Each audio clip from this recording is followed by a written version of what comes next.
Start करते हैं। Last lecture में कल कल नहीं मींस कल हम लोग विजन पर बात कर रहे थे और बेनिफिट्स ऑफ विजन हमारे थे। ठीक है, गाइडलाइंस हमारी हो चुकी थी कि किन किन रूल्स या गाइडलाइंस को या मेजर्स को हमें फॉलो करना चाहिए during the formulation of vision. ठीक है, नेक्स्ट है हमारा बेनिफिट्स ऑफ विजन। विजन से हमें क्या क्या बेनिफिट्स मिल सकते हैं। फर्स्ट पॉइंट है good visions are inspiring and accelerating. Good visions are inspiring. Inspiring means हम ये कह सकते हैं कि जो हमारा अगर विजन एक अप टू मार्क है, up to mark to the are firm है या प्रॉपर स्टैंडर्ड्स को फॉलो करते हुए हमने अगर अपने विजन को सेटअप किया है तो वो क्या होना चाहिए, एक इंस्पिरेशन या मोटिवेशन के तौर पर काम करना चाहिए फॉर द एम्प्लॉयज। ठीक है, कि अगर कोई भी एम्प्लॉय की अगर हम बात करें, वो चाह रहा है अपना खुद को इम्प्रूव करना या अपनी परफॉर्मेंस को इम्प्रूव करना, उसके लिए सबसे पहले उसका जो भी विजन स्टेटमेंट हो फर्म का, उससे उसे मोटिवेट या इंस्पायर होना चाहिए। ठीक है, नेक्स्ट है हमारा vision represents a discontinuity, a step function and a jump ahead so that the company knows what it is to be. देखो, अब तक तो हम ये कह रहे थे कि विजन एक कंटिन्यूएशन प्रोसेस में होना चाहिए। यहाँ पे लिखा है डिसकंटिन्यूटी इस सेंस में है कि वो एक ही प्रोसेस या एक ही स्टेप को फॉलो ना करे, धीरे धीरे वो स्टेप बाय स्टेप जंप लेता रहे। ठीक है, आगे बढ़ती रहे फर्म हमारी। विजन कुछ इस टाइप से होना चाहिए, विजन को रिप्रेजेंट करना चाहिए एक डिसकंटिन्यूटी इन द सेंस कि स्टेप बाय स्टेप वो एक एक फंक्शन पे इम्प्रूव करता चले, जिससे कंपनी ये समझ सके कि what is it is to be, कि exactly what is vision and according to that vision where it has to go, means company where has to go. ठीक है, नेक्स्ट है good vision helps in the creation of a common identity and a shared sense of purpose। Good vision इस तरीके से होना चाहिए कि वो एक कॉमन आइडेंटिटी को क्रिएट कर सके। कॉमन आइडेंटिटी मींस ऑर्गेनाइजेशन में काम जितने भी एम्प्लॉयज या ह्यूमन रिसोर्स कर रहे हैं, रिगार्डिंग द विजन सबका एक ही पर्पस होना चाहिए। ठीक है, और सबको एक ही पर्पस तो होना ही चाहिए, साथ ही साथ एक ही मोटिव भी होना चाहिए कि that they will have to all that they all have to accept that vision and work accordingly. ठीक है, नेक्स्ट है good visions are competitive, original and unique.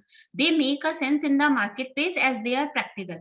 अगर हमारी फर्म का विजन क्या है, एक अच्छा विजन है, तो वो कॉम्पिटिटिव होना चाहिए, ओरिजिनल और यूनिक भी होना चाहिए। कॉम्पिटिटिव इन द सेंस कि उसमें क्या होना चाहिए, कॉम्पिटिशन की फीलिंग होनी चाहिए, जिससे जो भी फर्म के अंदर एम्प्लॉयज काम कर रहे हैं वो क्या हो, कॉम्पिटिटिव एडवांटेज गेन कर सके। ठीक है, किससे, अपने कॉम्पिटिटर से, जिससे वो मार्केट में आगे से आगे बढ़ते रहे। ओरिजिनल किस सेंस में होना चाहिए, वो ओरिजिनल सिचुएशंस पर बेस्ड होना चाहिए, तभी शायद एम्प्लॉय अपना प्रॉपर या बेस्ट दे पाएंगे। यूनिक होना चाहिए, यूनिक इस तरीके से कि वो अदर कॉम्पिटिटर्स जो भी हमारे हैं या प्रीवियस टाइम पीरियड में जो भी हमने अपनी फर्म के लिए विजन सेट किया है उससे वो कुछ डिफरेंट होना चाहिए, जिससे अब तक जो हम परफॉर्मेंस देते आए हैं अब तक अपनी फर्म के रिगार्डिंग, उससे हम कुछ नया या यूनिक क्रिएट कर सकें या जनरेट कर सकें।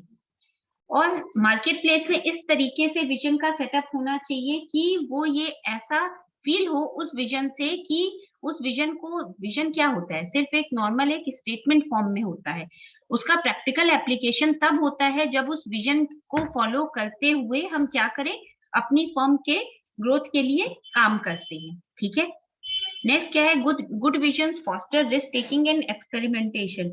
जो भी अगर अच्छा विजन है, हमारी फर्म का जो विजन हमने जनरेट किया है या क्रिएट किया है वो अगर अच्छा है, लाइक अ गुड विजन, तो वो क्या होना चाहिए, उसमें रिस्क बियरिंग कैपेसिटी होनी चाहिए कि फर्म, ये तुम लोग भी जानते हो, जितना ज्यादा से ज्यादा हम रिस्क बियर कर पाएंगे उतना ही ज्यादा हम रिटर्न भी अचीव कर पाएंगे, तो उसमें रिस्क बियरिंग कैपेसिटी होनी चाहिए।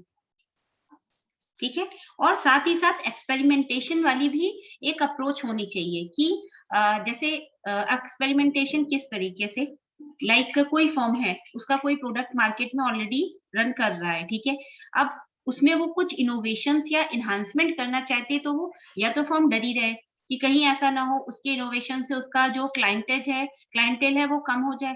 तो अगर इस तरीके की फीलिंग फर्म रखेगी तो कहीं ना कहीं वो अपने जो एक कॉम्पिटिटिव जो कंपटीशन है उसमें वो पीछे हो जाएगी। तो इसलिए जो भी विजन हो वो इस तरीके से होना चाहिए कि उससे रिस्क टेकिंग का सेंस और एक्सपेरिमेंटेशन का सेंस जनरेट हो, जिससे जो भी उसमें एम्प्लॉयज या ह्यूमन रिसोर्स काम कर रहे हैं वो ज्यादा से ज्यादा रिस्क बियर कर सके और ज्यादा से ज्यादा रिटर्न जनरेट कर सके। नेक्स्ट क्या है, good visions foster long term thinking. Good visions foster long term thinking माने अगर हमारा विजन अच्छा है तो वो हमारे साथ हमारे मींस फर्म के लिए एक लॉन्ग टर्म अप्रोच को क्रिएट करेगा। ऑब्वियस सी बात है, हम अगर विजन जनरेट करते हैं अपनी फर्म के लिए तो हम ये मानकर चलते हैं कि ये विजन हमारा लॉन्ग टर्म के लिए रहेगा। लॉन्ग टर्म मींस तब तक के लिए जब तक हम उस विजन को अचीव ना कर लें, ठीक है। तो लॉन्ग टर्म थिंकिंग का एक एस्पेक्ट जरूर से विजन में होना चाहिए। नेक्स्ट क्या है, good vision represents integrity, they are truly genuine and can be used for the benefit of people. Obvious सी बात है, कोई भी फर्म अपना विजन अगर बनाती है तो वो किस लिए बनाती है कि जिससे वो क्या कर सके, एक जेन्युइन विजन हो कि उसमें जो भी काम उस विजन के थ्रू जो भी काम हो वो जेन्युइन हो, कि हाँ पता लगना चाहिए कि फर्म अपने पॉजिटिव अप्रोच के लिए अपने प्रॉफिट को ग्रेस्प करने के लिए ज्यादा से ज्यादा काम कर रही है और साथ ही साथ वेलफेयर ऑफ द पीपल भी के लिए भी उस विजन से बेनिफिट निकल कर आना चाहिए, ठीक है। तो ये सब कुछ जो कुछ भी हमने पढ़ा वो हमारा था विजन, ठीक है, कि हम फर्म को कहाँ देखना चाहते हैं, ठीक है। अब विजन के बाद जो स्ट्रेटेजिक इंटेंट की एक हिरार्किकल प्रोसेस थी, तो उसमें जो हमारा सेकेंड एलिमेंट था वो था मिशन। मिशन हमारा बेसिकली ये होता है कि कोई ऑर्गेनाइजेशन किस लिए है, क्या है वो ऑर्गेनाइजेशन और वो क्यों एग्जिस्ट कर रही है, ठीक है। ये हमारे मिशन का मेन पर्पस होता है कि what is the organisation and why it exist, ठीक है।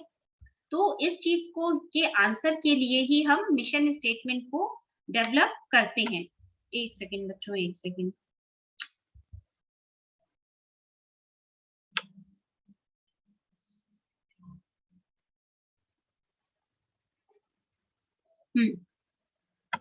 तो कोई भी जो ऑर्गेनाइजेशन होगा वो किस तरीके से सोसाइटी की नीड्स को क्या कर रहा है, फुलफिल कर रहा है, या किस तरीके से वो अपने जो भी कंज्यूमर हैं उनको कैसे अट्रैक्ट कर रहा है, ये सब वो अपने मिशन स्टेटमेंट के थ्रू क्या कर सकती है, क्लियर कर सकती है, या ये रोल वो प्ले करती है। मिशन स्टेटमेंट के थ्रू लिखा भी हुआ है, mission is a statement which defines the role that an organization plays in the society.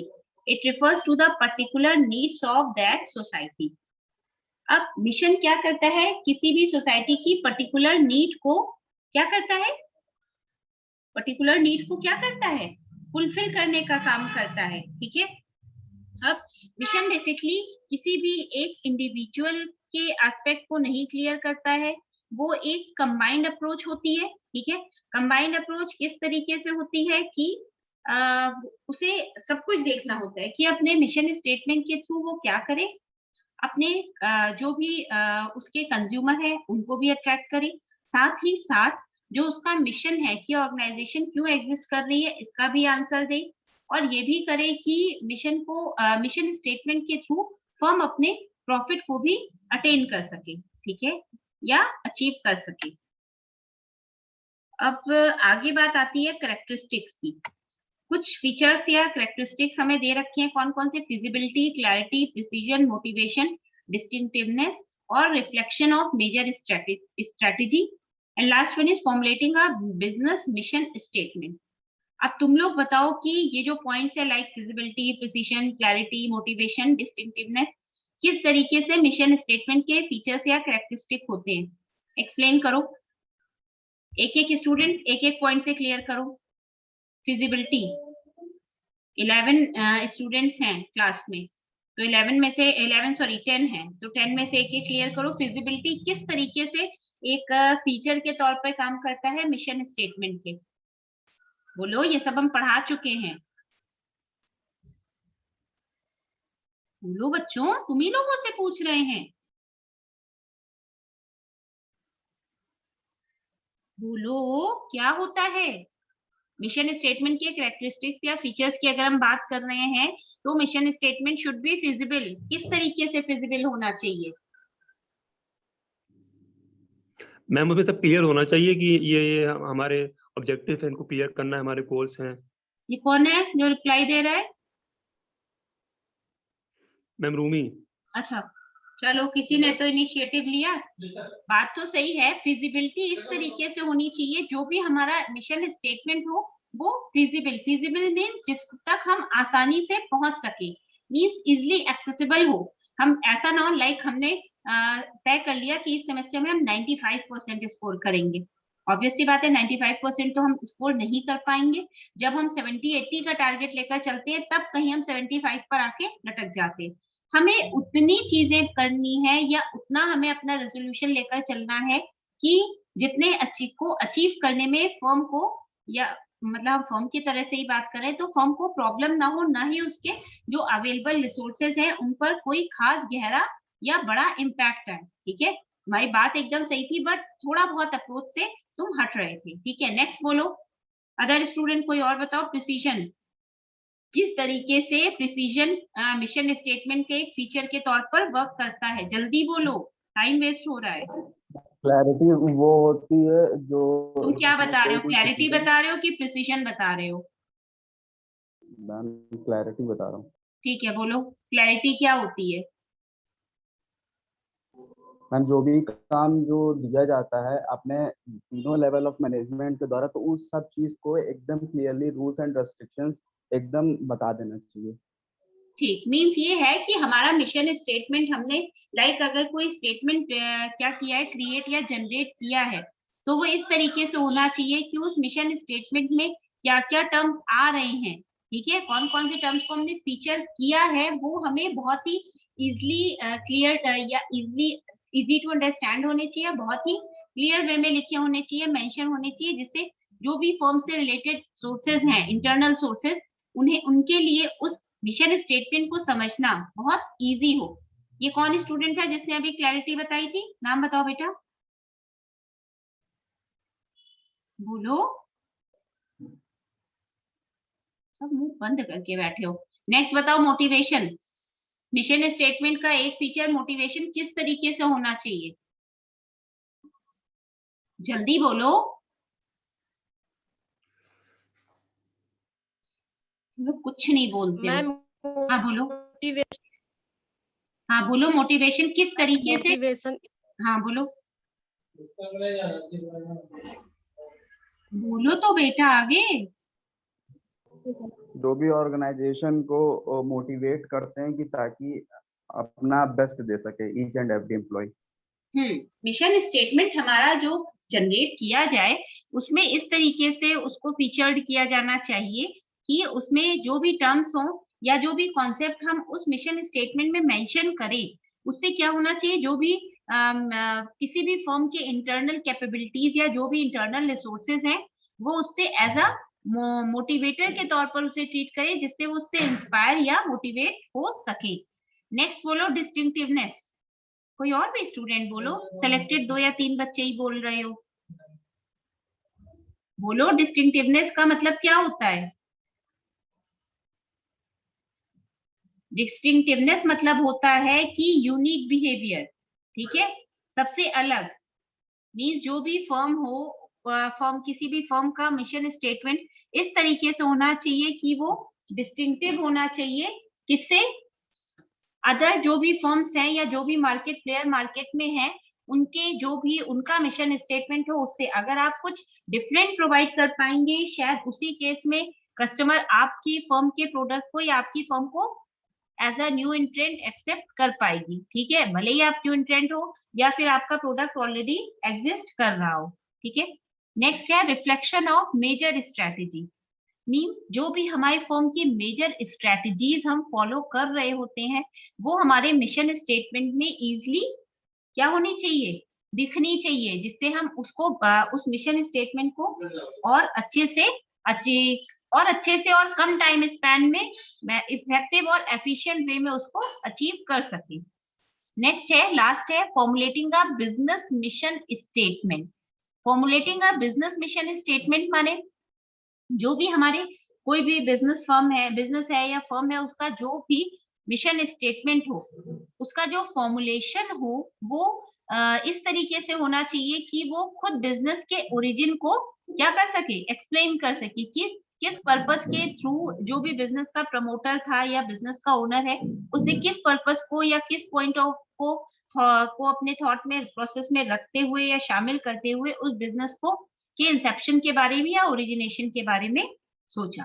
ठीक है, ये सारे हमारे जितने पॉइंट्स अभी हमने बताए, ये सब हमारे कैरेक्टरिस्टिक्स, फीचर या नेचर है किसके, मिशन स्टेटमेंट के। नेक्स्ट हमारा है टॉपिक नीड फॉर, अच्छा एक और चीज जो हमारी यूनिट 2 का फर्स्ट टॉपिक है एनवायरमेंटल एनालिसिस, वो हमने गूगल क्लासरूम पे अपडेट किया है। ठीक है, यही सेम टॉपिक बीबीए में भी था, बीबीए 6 सेम में, तो वहां अपडेट कर रहे थे, तो तुम्हारे भी क्लासरूम पे अपलोड किया है, एक बार देख लेना। ऑपरेशंस का भी कोई भी टॉपिक अपलोड नहीं हुआ है सेकेंड यूनिट का, बट इसके सेकेंड यूनिट के टॉपिक्स अपलोड किए हैं, एक बार चेक जरूर से करना। और तो नेक्स्ट है हमारा topic need for mission statement. Mission statement की जरूरत क्यों पड़ती है, क्या नीड है। तो सबसे पहला है the mission statement gives a unified direction to the company growth। Mission statement क्या करता है, एक यूनिफाइड डायरेक्शन प्रोवाइड करता है कंपनी की ग्रोथ को। मींस वो जो भी मिशन स्टेटमेंट है, जो भी किसी फर्म का मिशन होता है, उसका मेन पर्पस क्या होता है कि वो फर्म को एक ग्रोथ या डेवलपमेंट की डायरेक्शन में ले जाए। ठीक है, तो मिशन स्टेटमेंट क्या करता है, फर्म को क्या प्रोवाइड कराता है, ग्रोथ का पाथ प्रोवाइड कराता है। ठीक है, नेक्स्ट है the utilisation of a company's resources is also unified. ठीक है, and to unified and people get motivated to exploit these resources in a specific direction for the company's growth। Means जो भी companies के resources हैं, उनका जो utilisation होना चाहिए वो एक यूनिफाइड या प्रॉपर डायरेक्शन में होना चाहिए, और साथ ही साथ जो भी लोग हैं उस फर्म से अटैच है, उन्हें क्या होना चाहिए, मोटिवेट होना चाहिए उस मिशन स्टेटमेंट से, जिससे वो जो भी फर्म के पास अवेलेबल रिसोर्सेज हैं, कुछ ही मींस स्कार्स अवेलेबल रिसोर्सेज हैं, उनका वो प्रॉपर यूटिलाइज या एक्सप्लॉइट कर सके, किस लिए, कंपनी की ग्रोथ को मेंटेन करने के लिए। ठीक है, नेक्स्ट क्या है, allocation of resources is based on the mission statement. हमारा जो भी हमारी फर्म का मिशन स्टेटमेंट हो, उसी के अकॉर्डिंग ही हमें अपने रिसोर्सेज को वेरियस प्लेसेस पर एलोकेट करना चाहिए। ठीक है, नेक्स्ट क्या है, the mission statement while giving a direction for growth also tends to build up a professional climate for maintenance and improvement of the company's status in any desired area।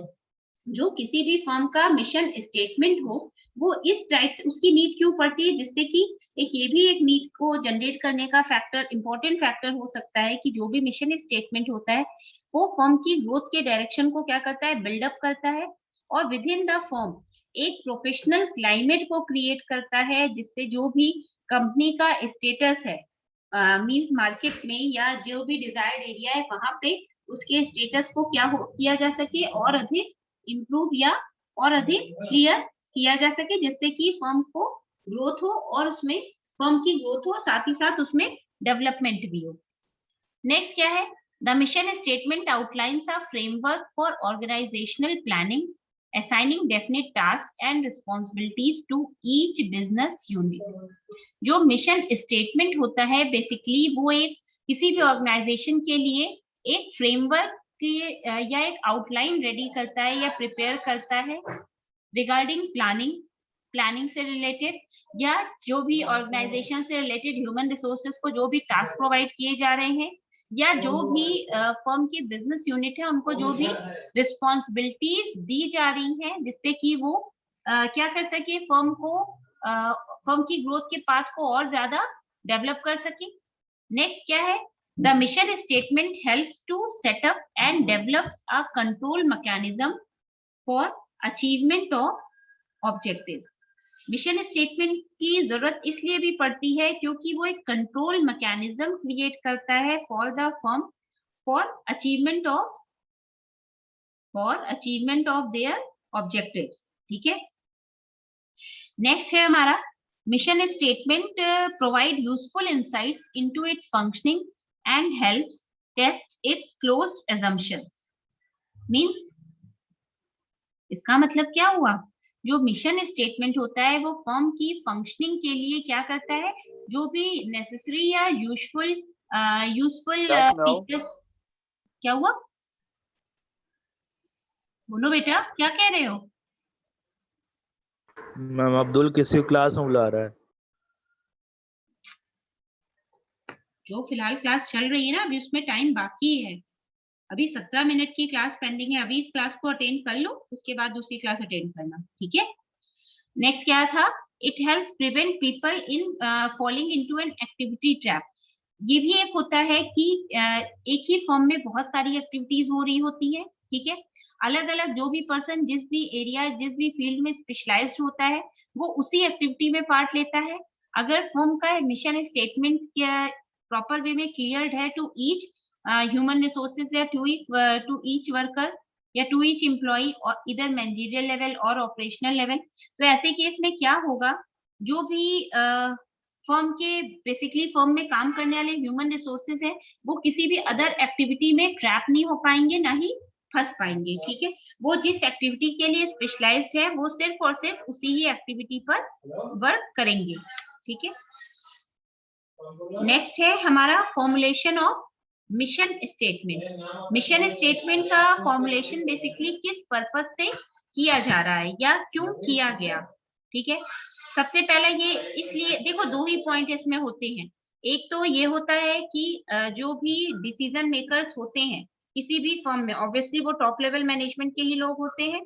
Top level person ही क्या होता है, किसी भी firm के vision को या mission को या जो भी गोल ऑब्जेक्टिव होते हैं उसको वो सेटअप करते हैं।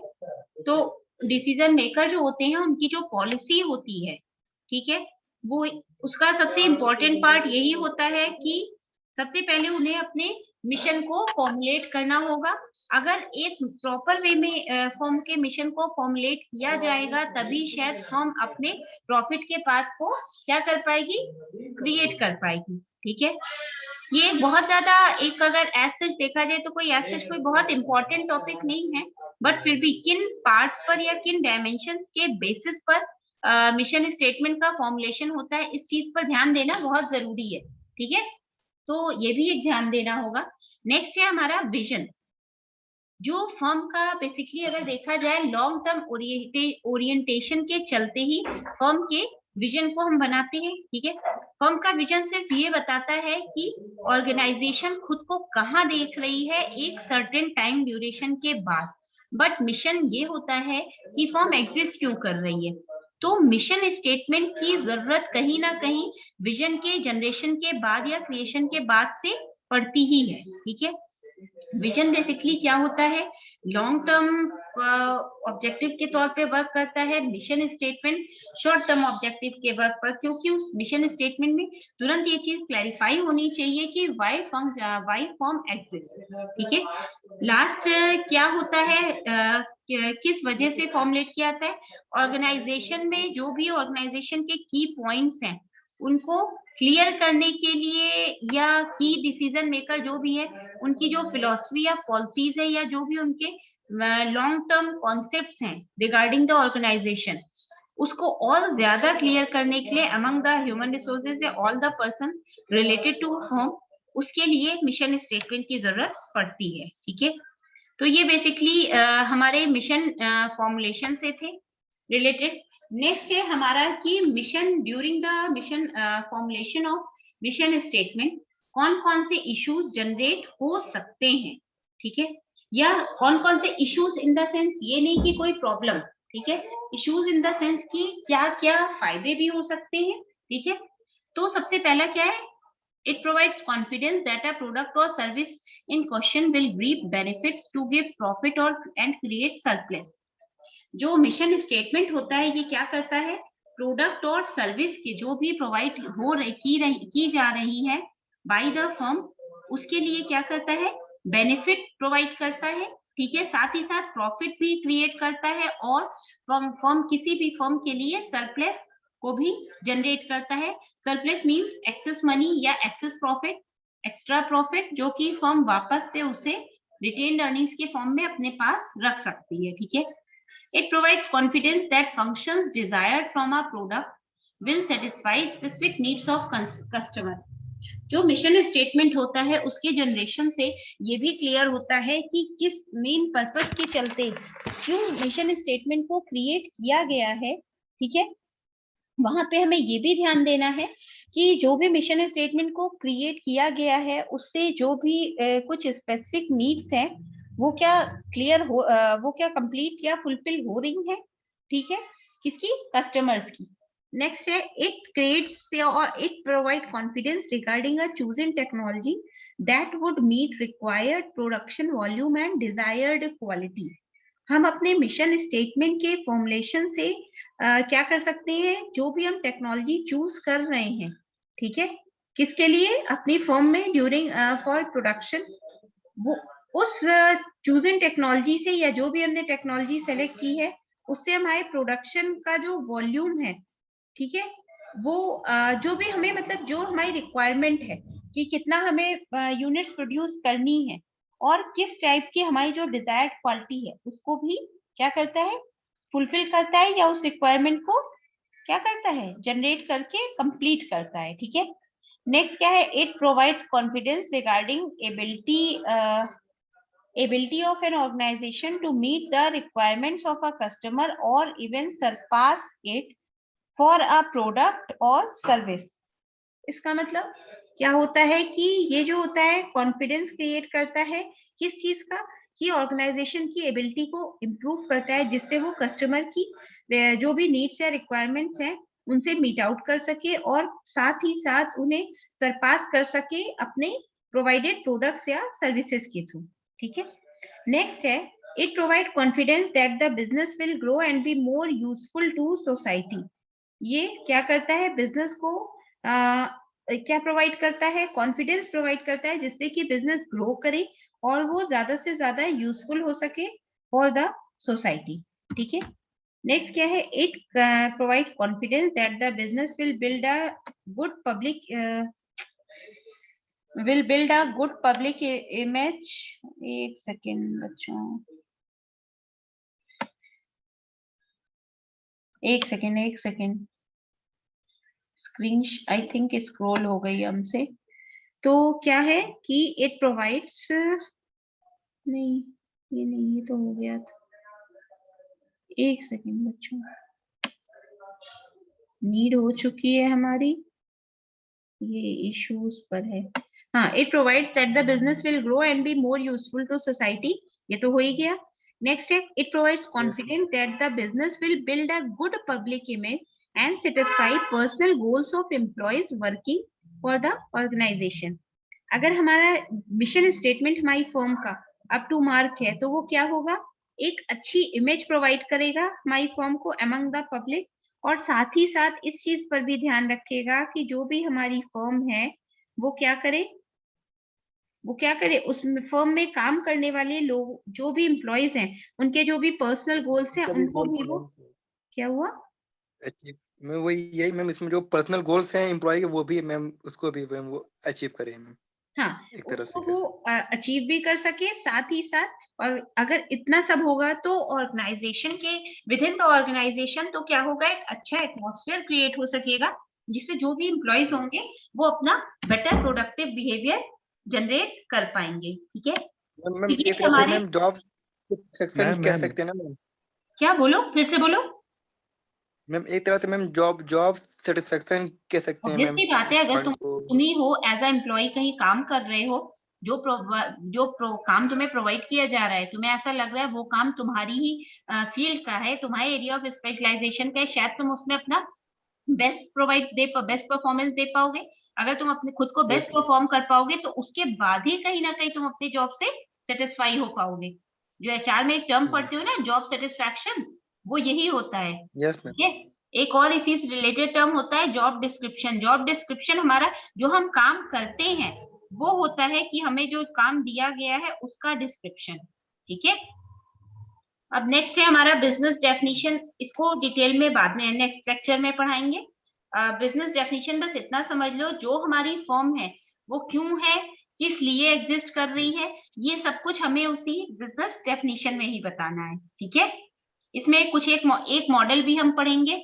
एबल का एक डेफिनेशन मॉडल होता है, वो हम पढ़ेंगे कि उसमें 3 डायमेंशंस के थ्रू हम किस तरीके से अपने बिजनेस को एक्सप्लेन कर सकते हैं, या हमारा बिजनेस जो होता है उन 3 डायमेंशन से ही कैसे बिहेवियर करता है, वो बताएंगे, ये पढ़ेंगे। और ये भी पढ़ेंगे कि डिफरेंट जो कंपनीज होती है, जो एक चार्ट देख रहे हो, product oriented versus market oriented definition of a business, किसी एक पर्टिकुलर कंपनी के थ्रू हम किस तरीके से अपने प्रोडक्ट और अपनी मार्केट को हम क्या कर सकते हैं, डिफाइन कर सकते हैं। ठीक है, क्लियर है?